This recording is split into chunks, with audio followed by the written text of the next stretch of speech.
लोहे की एक छोटी से छोटी कील पानी में डूब जाती है, तो फिर लोहे का बना इतना भारी भरकम जहाज, पानी का जहाज, पानी में क्यों नहीं डूबता? और इतनी भारी पनडुब्बी जो लोहे की बनी होती है वो कैसे पानी में डुबकी लगाकर फिर से बाहर आ जाती है?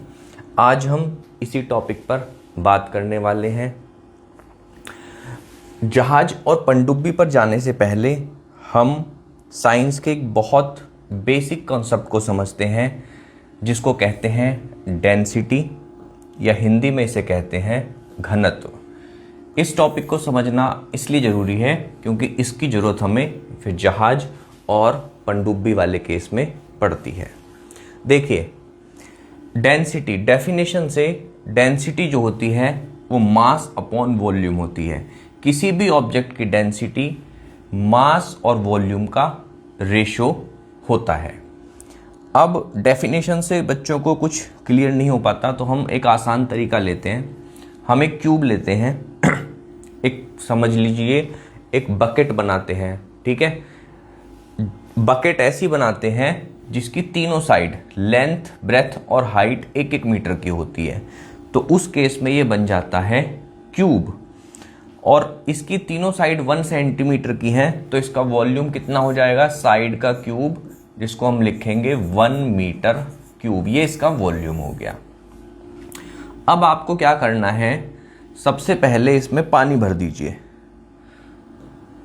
डेंसिटी का कॉन्सेप्ट समझने का सबसे आसान तरीका है कि 1 मीटर का क्यूब बनाकर उसमें एक पानी भर दीजिए, ठीक है। पानी भरने के बाद उस पानी को तराजू पर तोल लीजिए, उसका मास कितना आया है, ठीक है। तो अगर आपने इसमें पानी भरा है तो उसका मास आएगा लगभग 1000, ठीक है। और इसका वॉल्यूम कितना है? 1 मीटर क्यूब। तो पानी की जो डेंसिटी है वो बन गई 1000, जो है ये केजी में होगा, और वॉल्यूम जो है वो मीटर क्यूब में होगा। तो पानी की डेंसिटी ऑफ वाटर जो है हमारी बन गई 1000 केजी पर मीटर क्यूब। इसका मतलब भी समझ लीजिए कि अगर हम एक क्यूब लेते हैं जिसकी तीनों साइड 1 मीटर की हैं, क्यूब का मतलब ऑफ कोर्स तीनों साइड इक्वल होती हैं, तो उसमें जो पानी भरा जाता है उसका मास 1000 किलोग्राम होता है, ठीक है। तो अब आपको पता चल गया कि डेंसिटी ऑफ वाटर कितनी है? 1000 केजी पर मीटर क्यूब। इसका मतलब मीटर क्यूब, एक क्यूब में 1000 केजी पानी आ जाता है, ठीक है। अब चूंकि हमें पानी के कॉन्टेक्स्ट में बात करनी है तो हम 2-3 चीज़ें और देख लेते हैं, 2-3 ऑब्जेक्ट की डेंसिटी और देख लेते हैं। पानी की हमने देख ली है, जब हमने इस क्यूब में पानी भरा तो इसकी डेंसिटी आई 1000 केजी मीटर क्यूब। अब पानी को निकाल दीजिए, इसमें भर दीजिए आयरन मेल्ट करके। अब लोहा भरा कैसे जाएगा? उसको पिघला के, ठीक है, समझने के लिए लोहे को बिल्कुल पिघला दीजिए। लिक्विड करने के बाद इसमें भर दीजिए आयरन। क्या भर दिया हमने? आयरन, लोहा भर दिया, ठीक है। इसको पिघला के, लोहे को पिघला दिया और इसमें भर दिया, ठीक है। वॉल्यूम इसका अभी भी 1 मीटर क्यूब है। फिर जब हम लोहे को, जो इसमें हमने लोहा भरा है पिघला के, जब उसका वजन करते हैं, तराजू पे तोलते हैं, तो उसका वजन निकलता है 7800 केजी, ठीक है। तो लोहे की, आयरन की डेंसिटी कितनी हो गई? 7800 केजी पर मीटर क्यूब। अब आप देखो यहीं पे थोड़ा सा कंपेयर कर लो, पानी की 1000 केजी थी, लोहे की 7800 है, तो हम कह सकते हैं कि डेंसिटी जो है आयरन की ज़्यादा है। या और सिंपल शब्दों में अगर कहना चाहें तो आप कह सकते हैं कि लोहा जो है पानी से भारी सब्सटेंस है। उसके बाद एक बहुत इंपॉर्टेंट सब्सटेंस लीजिए, एयर। इसमें एयर भर दीजिए, ठीक है, और एयर का वजन कीजिए फिर, ठीक है। तो जब एयर का वजन आप करेंगे तो वो लगभग अप्रोक्स आएगा 1 केजी, थोड़ा ज़्यादा कम ज़्यादा आ सकता है, बट लगभग आएगा 1 किलोग्राम पर मीटर क्यूब। तो देखो कि जो एयर की डेंसिटी है वो पानी की डेंसिटी से बहुत ज़्यादा कम है। इसी चीज़ को हम यूज़ करते हैं, या इसी चीज़ को आप कह सकते हैं जो इंजीनियर जहाज, पानी का जहाज या पनडुब्बी बनाते हैं वो इस रिलेशन को बहुत ज़्यादा यूज़ करते हैं। कैसे, अभी हम देखेंगे। देखिए, साइंस का एक बहुत बेसिक कॉन्सेप्ट है, वो कहता है कि अगर ऑब्जेक्ट की डेंसिटी, देखो वैसे तो डेंसिटी का जो कॉन्सेप्ट है किसी भी दो ऑब्जेक्ट के लिए लिया जा सकता है, पर हम यहाँ पर एक ऑब्जेक्ट लेंगे, कोई भी ले सकते हैं, दूसरा ऑब्जेक्ट हम वाटर लेकर चल रहे हैं, ठीक है।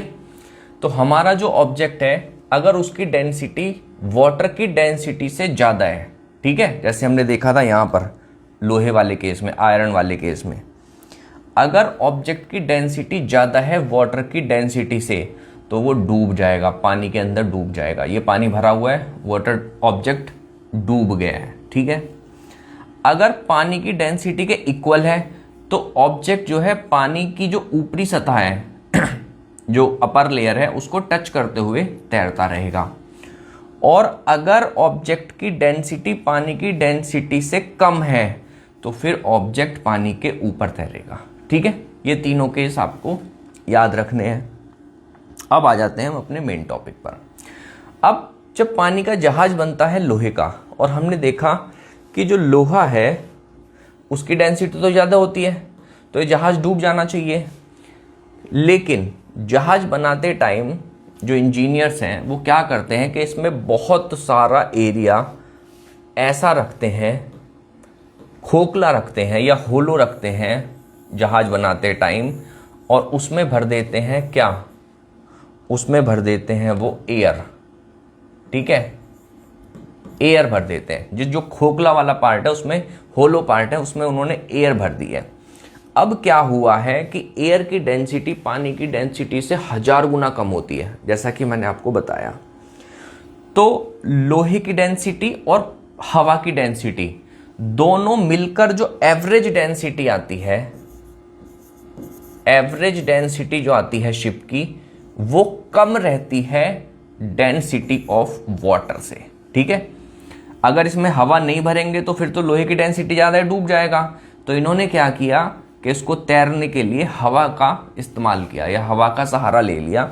इन्होंने हवा भर दी यहाँ पर, हवा बहुत हल्की होती है और दोनों की एवरेज डेंसिटी जो मिलकर ऑब्जेक्ट की डेंसिटी बनी वो पानी की डेंसिटी से रह गई कम, और जब तक वो कम रहेगी तब तक ऑब्जेक्ट तैरता रहेगा।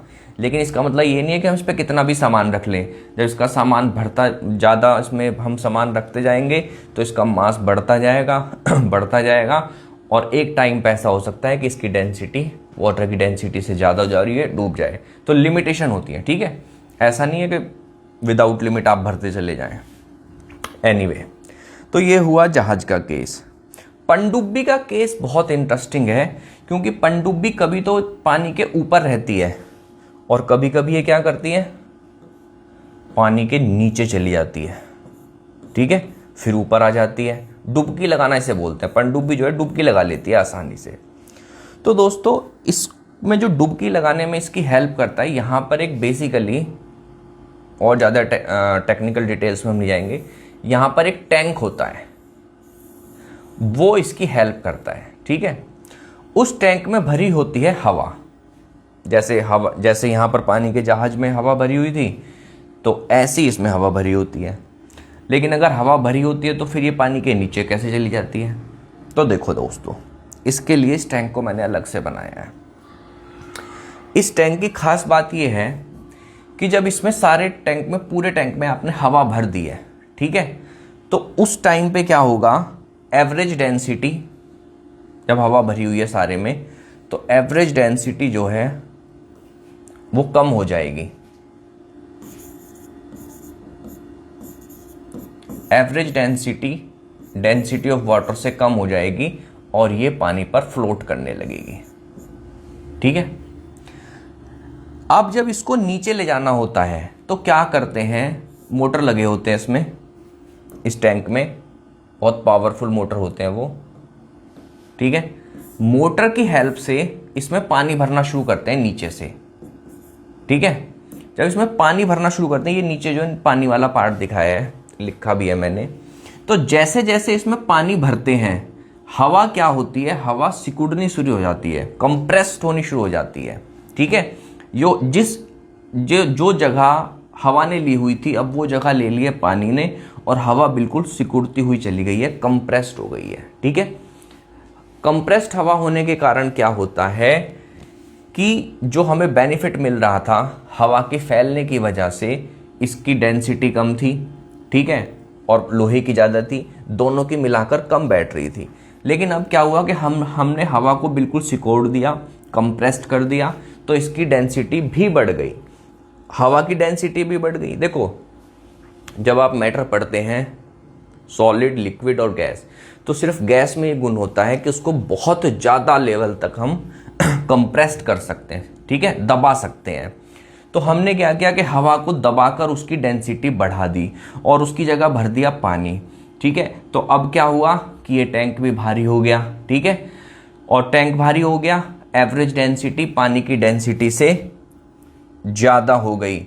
उस केस में क्या होगा, ये पनडुब्बी नीचे चली जाएगी, नीचे चली जाएगी भाई उस केस में ये पनडुब्बी।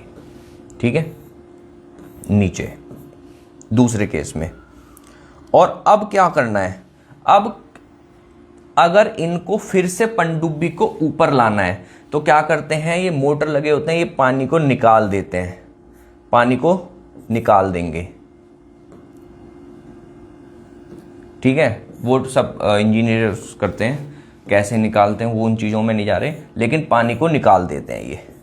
और जब पानी को निकालते हैं तो जो हमारी एयर कंप्रेस्ड हुई थी वो फिर से फैलनी शुरू हो जाती है, उसको पूरा स्पेस मिल जाता है, उसका वॉल्यूम बढ़ जाता है, और वॉल्यूम बढ़ने पर क्या होता है कि इसकी डेंसिटी कम हो जाती है। एक चीज़ आप समझ लो, जब भी एयर को ज़्यादा वॉल्यूम मिलेगा, ठीक है, फैलने के लिए उसी मास को, तो उसकी डेंसिटी कम हो जाएगी। ठीक है, तो एयर की डेंसिटी कम हो गई, उसको पूरा स्पेस मिल गया फैलने से, तो अब इस टैंक में हवा ही हवा है, डेंसिटी कम हो गई है। अब क्या होगा, फिर वही केस हो जाएगा कि एवरेज डेंसिटी पूरी पनडुब्बी की कम हो जाएगी और हम चाहें तो इसको ऊपर ले आएंगे। तो दोस्तों, इसमें जो ये टैंक होता है इसको बैलेस्ट टैंक बोलते हैं। इसका बहुत इंपॉर्टेंट रोल होता है किसी भी पनडुब्बी को ऊपर और नीचे ले जाने में। और हवा, पानी का जहाज हो या पनडुब्बी हो, दोनों का जो मेन सिद्धांत है वो हमारा डेंसिटी या घनत्व ही है। ये एक बहुत इंपॉर्टेंट टॉपिक है घनत्व का, जो आपको आगे तक पढ़ना होता है। दोस्तों, आपकी मैथ्स और साइंस की टेंशन अब ख़त्म हो जाएगी, क्योंकि हमारी मोबाइल ऐप अब लाइव हो गई है। आपको बस प्ले स्टोर पर ये टाइप करना है और अपनी ऐप को डाउनलोड कर लेना है। कुछ कोर्सेज आपको वहाँ पर ऑलरेडी मिल जाएंगे और बाकी कोर्सेज आपको आने वाले टाइम में आपकी ज़रूरत के हिसाब से वहाँ पर मिल जाएंगे। दोस्तों, मुझे और आपको दोनों को मिलकर मेहनत करनी है और आपके रिजल्ट को बेहतर बनाना है। वीडियो और ऐप दोनों को दोस्तों के साथ शेयर ज़रूर कीजिए। Thank you.